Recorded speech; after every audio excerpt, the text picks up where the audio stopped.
Meus amados, estamos falando de gratidão radical. Esse é o mês de ação de graças. Participar do nosso encontro de ação de graças é uma expressão de ação de graça. Lá a gente vai agradecer a Deus, como comunidade, estar junto. Nós vamos comer um belo do churrasco, é verdade. Mas nós vamos agradecer a Deus também pela comunhão da igreja e pela ação do Senhor sobre nossas vidas. E isso é importante, nós estarmos juntos. Porque o tempo de hoje nos faz andar insatisfeitos. Quantos de nós somos pressionados pelas circunstâncias do tempo moderno a viver de forma insatisfeita? Talvez insatisfeito pelas expectativas inalcançáveis. Quantos de nós vivemos essas expectativas, né? Temos que chegar num lugar que nunca é atingível. E isso acontece muito nas empresas, para quem trabalha. Se coloca uma meta muito grande, onde você não pode nunca alcançar. Isso nos traz uma insatisfação constante no coração. Quando eu era bancário, eu vivia muito isso. Quando você batia a meta, ele dobrava a meta. Quando ele dobrava a meta, você batia a meta, ele triplicava a meta. E aí quando você não batia a meta, ele te mandava embora. Então, é assim, a gente tem que alcançar as metas que eram inalcançáveis. Ou então, quantas vezes a gente vive triste porque somos comparados. E a gente é comparado em todo momento, em todos os lugares e em todos os níveis nós somos comparados. No trabalho a gente é comparado. Esse trabalho é melhor do que aquele. Entre amigos a gente é comparado. Esse sabe jogar futebol, esse não sabe. Esse sabe fazer isso, aquele não sabe. Entre os homens é muito interessante, né? Todos eles têm uma disputa para ver quem conhece mais de carro. Aí de tiver alguém que fala eu não conheço de carro, né? Já fica naquela circunstância, né? É tido como alguém que não é tão macho assim, entendeu? Outras condições que nos trazem essa inconformidade são as exigências sem fim. Somos exigidos em tudo. Nós temos que fazer segundo o que todo mundo acha que é o melhor caminho.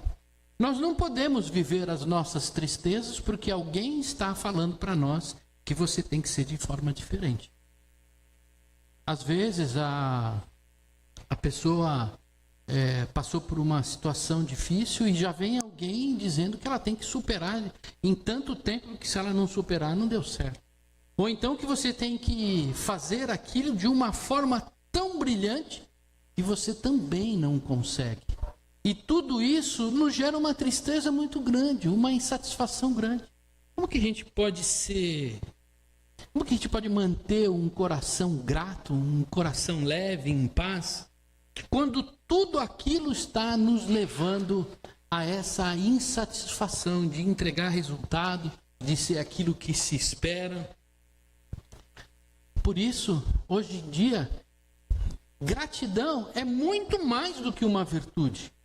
É uma necessidade, um ato de resistência espiritual.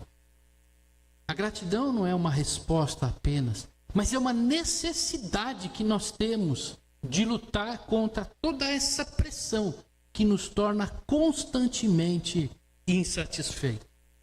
E essa série que nós estamos tratando no mês de novembro, falando sobre gratidão radical, vai nesse sentido, da gente buscar redescobrir a gratidão como resposta da fiel ação de Deus sobre as nossas vidas. Ser grato aqui não é fechar os olhos para a circunstância que nós estamos vivendo, mas é reconhecer Deus no meio da circunstância que nós estamos vivendo. Em cada mensagem, nós estamos sendo desafiados a olhar justamente para isso. A graça de Deus no meio das histórias contadas na Bíblia. Daqueles personagens que viveram situações difíceis e conseguiram ver Deus agindo na vida deles. Nós vimos domingo passado a respeito de Davi, que expressava através dos salmos esse sentimento de fé e de devoção à fidelidade de Deus de forma brilhante. E hoje nós vamos olhar para a vida de Abacuque, que mesmo em meio a todas as tribulações que eles estavam vivendo naquela época, ele se demonstrou de forma grato e confiante a Deus. O profeta atravessa nesse momento um momento de caos, injustiça e aparente ausência de Deus. Isso no texto fica muito no livro de Abacuque, no começo mostra muito isso. Mas no final, caminhando para o final, Abacuque demonstra toda a sua confiança em quem Deus é. Por isso, eu convido a amada igreja a abrir em Abacuque, capítulo 3, versos 17 a 19. Abacuque 3, versos 17 a 19. Daqui para frente, eu queria que a igreja me lembrasse e me recordasse que toda vez que nós formos ler a palavra do Senhor, nós fiquemos de pé. Eu tenho percebido que muitas vezes alguns detalhes da nossa liturgia, da nossa forma de falar com Deus, às vezes deixa passar de longe situações ou coisas que são importantes para a nossa fé. E uma delas é a reverência em ficar de pé e ler a palavra de Deus. Às vezes a gente, naquela situação de entender que somos crentes modernos, né, que não somos presos a tradições e liturgias, nós muitas vezes deixamos de lado algumas coisas que nos fortalecem. E uma delas é nessa reverência e nesse respeito a Deus falando conosco. Então eu convido a igreja a ficar de pé e nós vamos ler a palavra do Senhor, crendo que é o Senhor que está falando para nós nesse momento. Verso 17. Ainda que a figueira não floresça, nem haja fruto na videira, ainda que a colheita da oliveira decepcione e os campos não produzam mantimento, ainda que as ovelhas desapareçam no aprisco e nos currais não haja mais gado, mesmo assim eu me alegro no Senhor e exulto no Deus da minha salvação. O Senhor Deus é a minha fortaleza. Ele dá aos meus pés a ligeireza das corças e me faz andar nas minhas alturas. Pai, obrigado, Pai, pela tua palavra que nos fortalece e que nos entusiasma. Senhor, que nessa noite possamos sair daqui, meu Pai, revestidos, Senhor, do teu poder e da tua presença. Que durante a semana, Senhor, possamos lembrar daquilo que o Senhor nos exorta e nos ensina, para que permaneçamos firmes, meu Pai, mesmo diante das mais severas circunstâncias. Muito obrigado, Senhor. Fica conosco neste momento. Em nome de Jesus. Amém. O título, pode sentar a igreja, o título do sermão dessa noite é Ainda que tudo fale. E como eu disse, os dias atuais não estão fáceis. Na verdade, os dias atuais estão bem difíceis. E quando a gente olha essa profecia, né, essas palavras, essa oração de Abacuque, nós precisamos entender que ele também passava momentos de tribulação e tristeza naquela época. Olha de forma poética como ele fala, que a figueira não floresça. Se a figueira não der flor, ela não dará fruto. O fruto vem antes da flor. A flor vem antes do fruto. Nem haja fruto na videira. A videira que dá azeite e que era muito usado naquela época.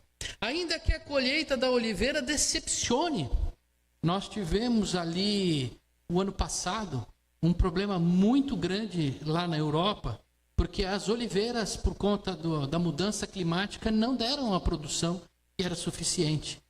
E o preço do azeite aqui, acho que todo mundo passou no mercado e viu que bateu 50 e poucos reais o azeite mais barato.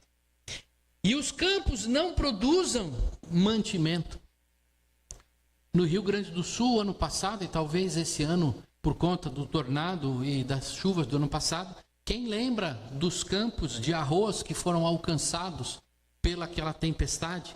Né? Como o arroz encareceu por conta da quebra da safra, por conta disso. É disso, né? Essa vida atual que Abacuque está falando na época. Eu acho que ele ia no supermercado e olhava os preços das coisas, a falta de alimento nas prateleiras. Ainda que as ovelhas desapareçam do aprisco e nos currais não haja mais gado. O que ele está dizendo aqui é que ele estava vivendo um tempo onde tudo parecia desmoronar. Será que muitas vezes a gente olha e não consegue ver situações diferentes na nossa vida? Lá ele estava vivendo isso. E lá ele estava vivendo esse colapso moral, religioso, econômico, espiritual, naquele momento, porque o povo andava em pecado naquele momento. O povo de Deus se afastou do Senhor e foi por isso que o povo foi exilado. E é esse momento onde Deus traz o juízo sobre o povo de Israel que ele está vivendo e contando essa história. É mais ou menos no ano 600 antes de Cristo, nessa faixa, durante o reinado de Joaquim, filho de Josias, quando Nabucodonosor II vai e toma conta de Judá. E não foi um toma conta cheio de flores, não, foi exílio. E Nabucodonosor era alguém violento, extremamente mau. Não só na questão da força militar, mas em todos os sentidos ele era um governante mau. E ele veio, subjugou, cativou aquele povo. Imagina naquele momento, o povo não tendo mais campo para plantar. As oliveiras não dando mais o seu fruto. A sua religião, ou a sua comunhão como povo de Deus já não era mais possível, porque os caldeus, os babilônios, vieram e tomaram conta e não permitiam que se reunissem e que professassem Jeová como sendo Deus de Israel. Tudo isso estava acontecendo naquele momento. Por isso que nada florescia, nada ia adiante, tudo estava difícil. E o povo estava experimentando a escassez em todas as dimensões da vida. E o que Abacuque faz? Ele se recusa a perder a sua fé. Ele já parou para ver que a gente olha e faltou água em casa, a gente desmorona. Mas faltou água, não foi nem o dia inteiro. Faltou luz, acabou a internet. Eu vejo lá no condomínio onde eu sou administrador, caiu a internet, eles entram em pânico. Parece o apocalipse, final do mundo, porque ficou 15 minutos sem internet. E eles não estavam nem passando por isso. E aqui, nesse lugar, Abacuque diz o seguinte: eu vou permanecer confiando no Senhor.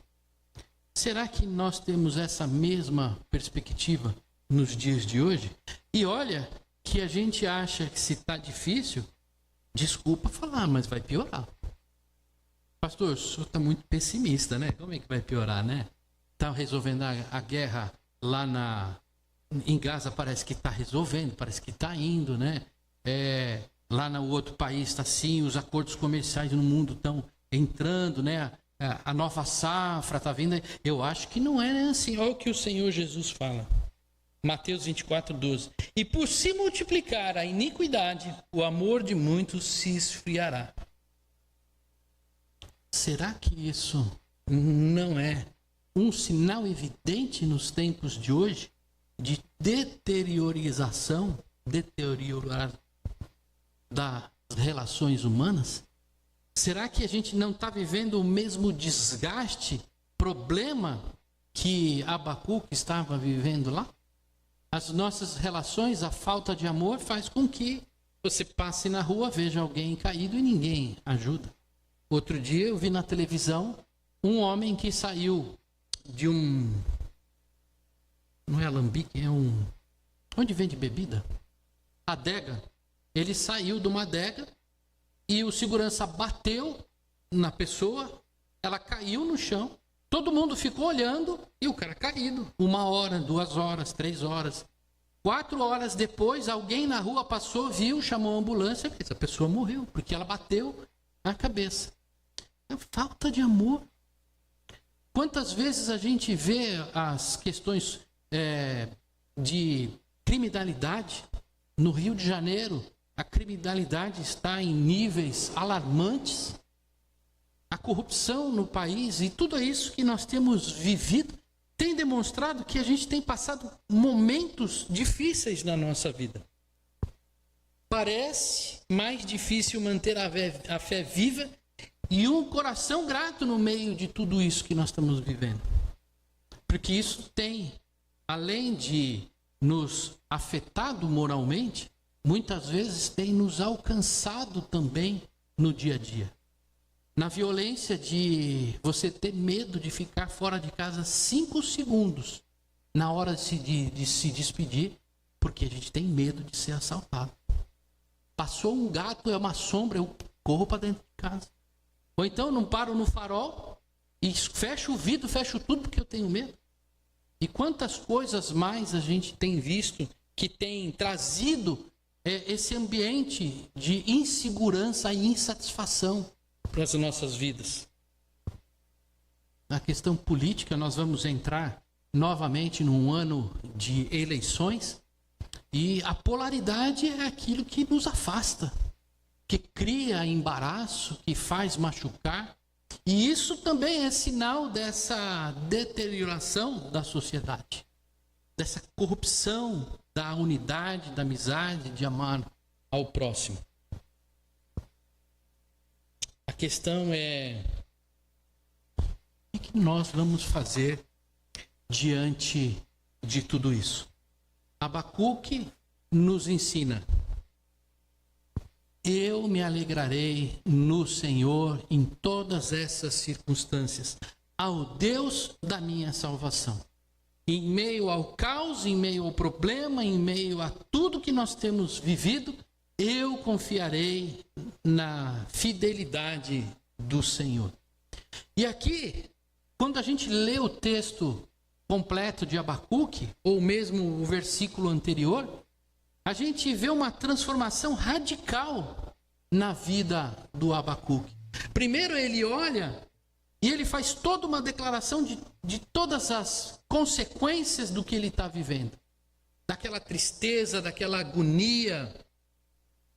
Mas ele muda por dentro. Ele diz, apesar desse impacto todo, o meu coração se alegrará no Senhor. Se nós olharmos para a história, nada mudou. O povo foi levado ao cativeiro. Mas tudo mudou por dentro pela fé de Abacuque. O que fez a diferença na vida dele foi que ele não olhou para as circunstâncias, mas ele olhou pela fé para a fidelidade de Deus. E a gente pode aprender que a fé madura não nega o sofrimento, mas a fé madura engole o sofrimento. Essa é uma diferença muito grande nas nossas vidas. Porque muitas vezes nós nos deixamos ser engolidos pelo sofrimento. E nós vivemos o tempo todo sofrendo por conta daquilo que aconteceu, daquilo que não deu certo, das cobranças, da insuficiência. E nós vivemos tristes, abatidos e desconfiados de Deus. quando a gente desperta essa fé de Abacuque, nós não olhamos para as dádivas que Deus pode nos dar, mas para o doador dessas dádivas, que é Deus. Por isso, Abacuque faz uma declaração implícita dentro do que ele está falando. Ele está dizendo, mesmo em meio a todos esses problemas, Deus é suficiente para a minha vida. Isso é extraordinário.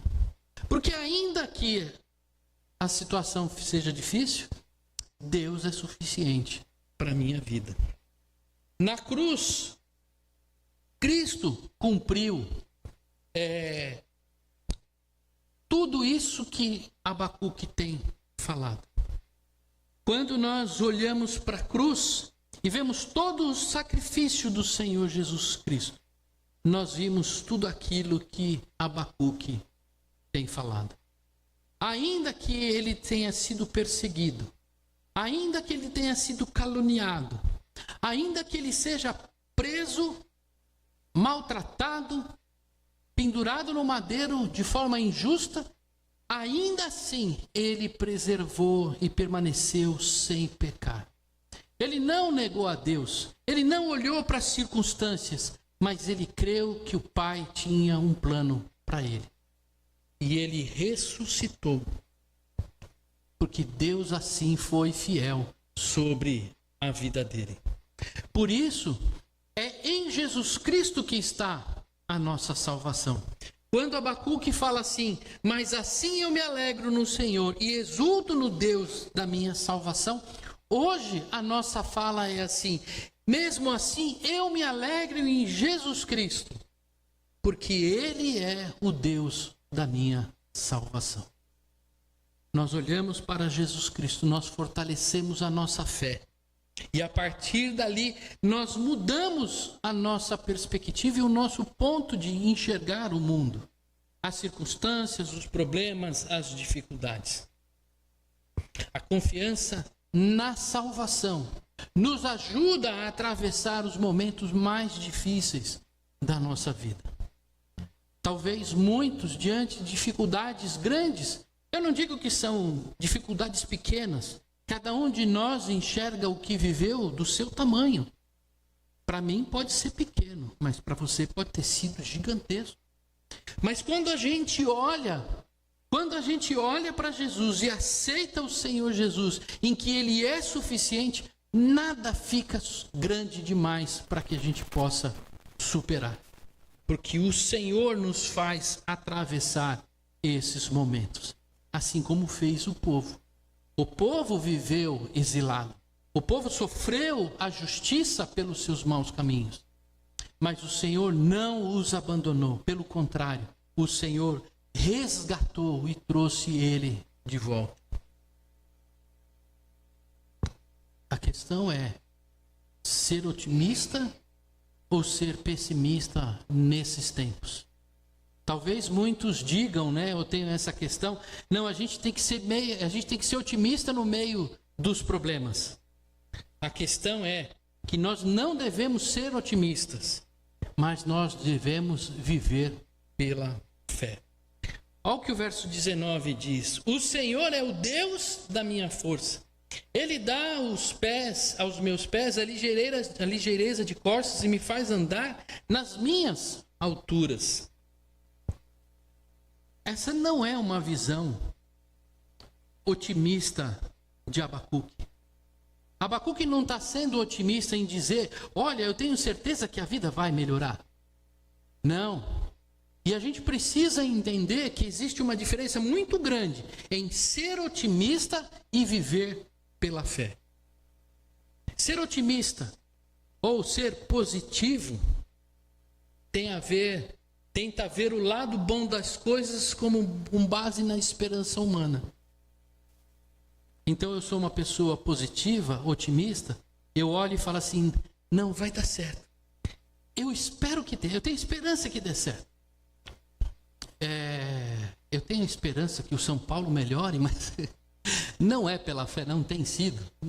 É uma esperança sadia, eu tenho vontade que ele vá bem, mas o time não anda. A gente tenta, mas não vai. muda de técnico, mas a nossa esperança vai pelo ralo abaixo. Essa é o positivismo, baseado nos nossos desejos.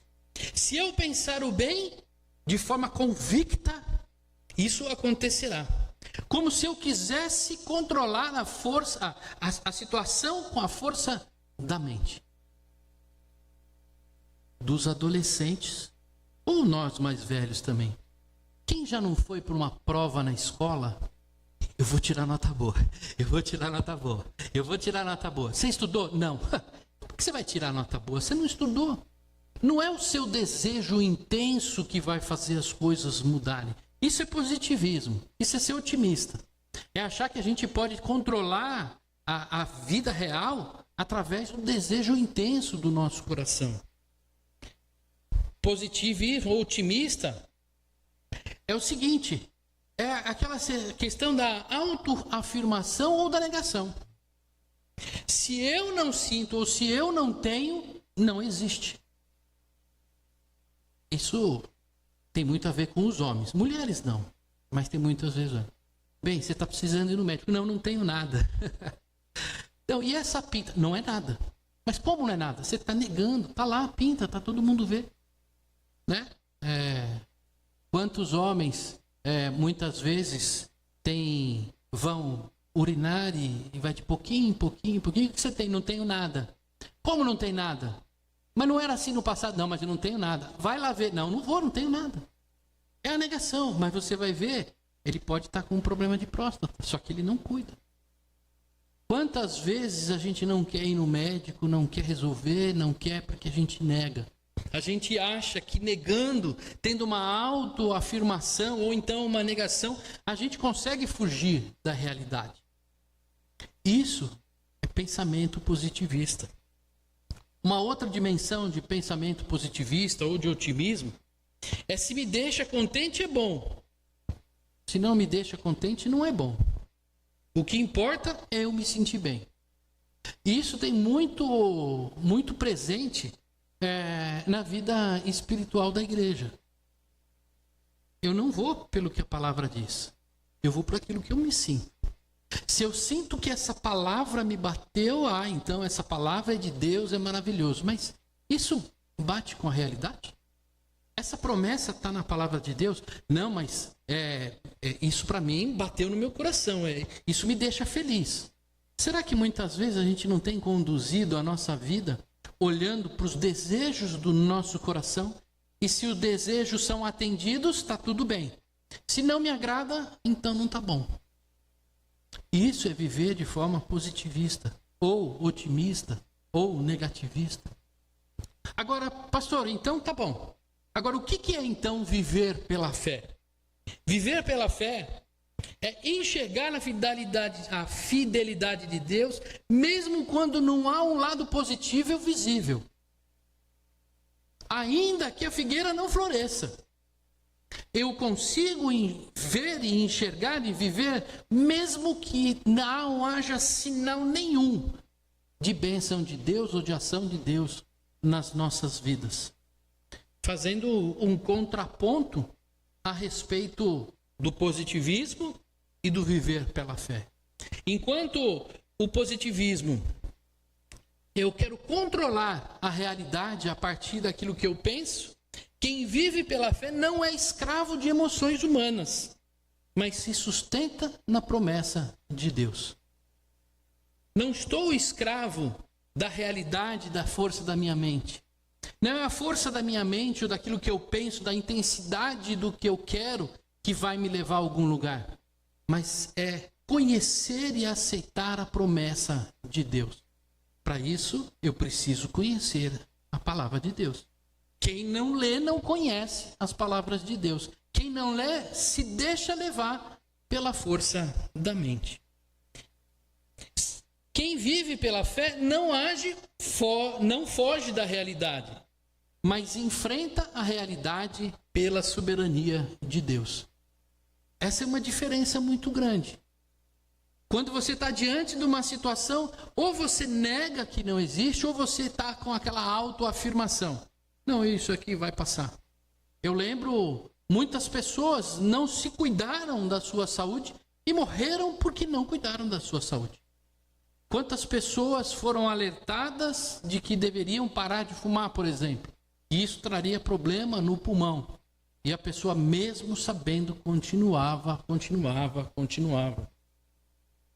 A gente precisa ter o conhecimento da realidade. Se eu fizer, eu vou sofrer as consequências da realidade. Mas mesmo em meio a todas essas dificuldades, eu sei que o Senhor está comigo. O problema não é fugir da realidade, mas enfrentar a realidade confiando na presença de Deus. Me veio à mente o Salmo, que diz que a ovelha passa pelo vale da sombra da morte. Quando eu passo no vale da sombra da morte, a ovelhinha não está passando sozinha, mas ela passa tranquila, porque ela sabe que o seu pastor está conduzindo ela a pastos verdejantes. A ovelhinha positivista, ela fala assim, não está tendo vale da sombra da morte nenhum, é só um pouquinho de falta de luz, mas aqui não tem problema nenhum. A ovelhinha que vive pela fé, eu sei das dificuldades que eu estou passando, mas o meu pastor está do meu lado, por isso eu me sinto segura. Quem vive pela fé se satisfaz na vontade de Deus e não na sua própria vontade. Diferente de quem é positivista ou otimista demais. A vontade dele é que indica as coisas estão bem ou não. Quem vive pela fé não olha para a sua vontade. Ele olha para a palavra de Deus, para a vontade de Deus.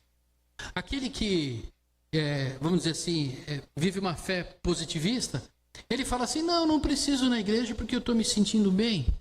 Uma vez por mês na igreja é suficiente, isso já basta. Eu estou bem, estou tranquilo. Eu sou cristão apesar da frequência, porque frequência não é mais algo importante para a fé. Esse é o pensamento da autoconfiança, né? Dizendo que, eu estou bem mesmo estando longe de Deus. Eu não preciso ler a palavra de Deus, eu não preciso orar. Nada disso eu preciso fazer. Aquele que vive pela fé e fala assim, eu não posso viver longe da minha comunidade. Eu não posso viver sem adorar a Deus. São coisas completamente diferentes. E que Abacuque está dizendo aqui, aquele que vive pela fé, aquele que põe Deus como a sua força, ele passa e supera todos os obstáculos. Abacuque nos ensina a verdadeira fé, que não é um otimismo religioso diante de uma crise, mas uma convicção profunda de que Deus continua sendo bom, mesmo quando tudo parece falhar. Abacuque não aceita apenas a dor, mas é transformado por ela. Quando a gente enfrenta as dificuldades da vida, nós somos amadurecidos. Nós seríamos muito infantis, neófitos, se nunca passássemos por provação nenhuma. Se nunca enfrentássemos tempestades. Eu fico imaginando, Jesus é tão poderoso, onisciente, onipresente. Chegou para os discípulos e pega o barquinho ali, vai indo na frente que eu vou orar lá. Será que Jesus não sabia que vinha uma tempestade? Mas Jesus fez o seguinte, eles vão amadurecer hoje. Eu vou deixar eles irem sozinhos no meio da tempestade. E no meio daquela tempestade, vamos ver como que eles vão se portar? Eu vou estar aqui orando com o Pai. Eu não sei. Não tem lugar nenhum escrito isso. Mas eu estou pensando alto aqui. Eu imagino Jesus lá no alto do monte, na intimidade com o Pai. Talvez Jesus tenha dito assim, Pai, eu falei para os discípulos irem na frente lá, está vindo uma tempestade. Cuida deles. Daqui a pouco eu vou lá. Mas cuida deles, porque eles vão estar cheios de medo por aquela tempestade. Eu fico imaginando, nessa intimidade, Jesus conversando com o Pai. Não está escrito na Bíblia, não. É criatividade minha aqui, é pensamento meu. E aí logo depois, Jesus fala, acho que eles já amadureceram um pouco, Deixa eu ir lá. Aí Jesus vem andando sobre as águas, estende a mão e faz o mar acalmar. Esse é esse Deus maravilhoso, que diante das nossas lutas, das nossas tribulações, de tudo aquilo que a gente vive, assim como Abacuque viveu, se nós colocarmos a nossa confiança em Jesus Cristo, o Senhor vai estar ao nosso lado. Ainda que a figueira não floresça, e não haja fruto na vide, e o produto da oliveira minta, todavia eu me alegrarei no Senhor, porque eu tenho um Deus que não vai deixar essa luta me matar e o desespero me tomar. Feche os olhos, vamos orar. Pai, obrigado pela tua palavra, Senhor, nessa noite. Precisamos, Senhor, da ação do teu Espírito Santo em nossas vidas, porque de fato, Senhor, vivemos tempos difíceis. Todos nós somos alcançados, Pai, por crises, problemas, dificuldades. Muitas vezes nossa fé é abalada, nossos relacionamentos são rompidos. Senhor, ficamos como se tivéssemos devastados, Senhor. E o Senhor nos ensina nessa noite que ainda, Pai, que a figueira não floresça, ainda que tudo esteja um caos na nossa vida, o Senhor não vai nos deixar. Planta, Pai, essa certeza no coração de cada um de nós nessa noite. E eu convido a amada igreja a cantar e orar cantando esse louvor. Fique de pé e cante do mais profundo do seu coração.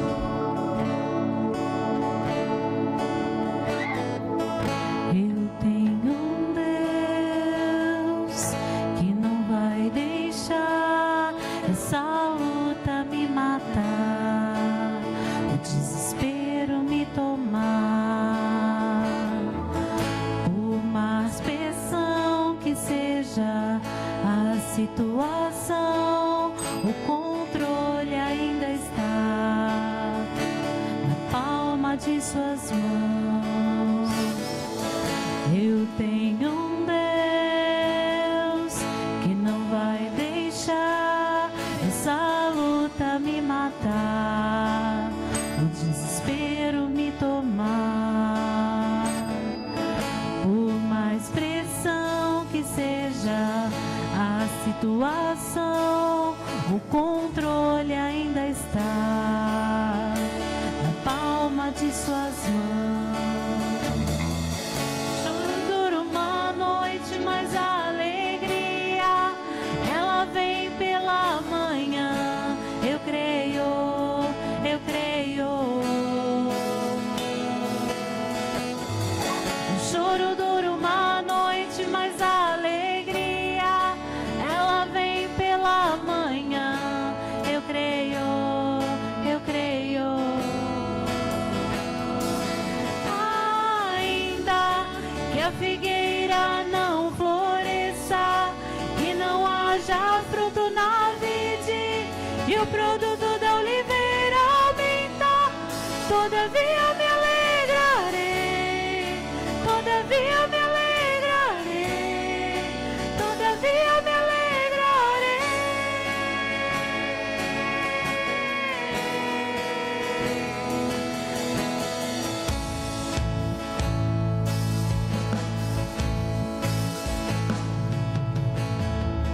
Eu tenho um Deus que não vai deixar essa luz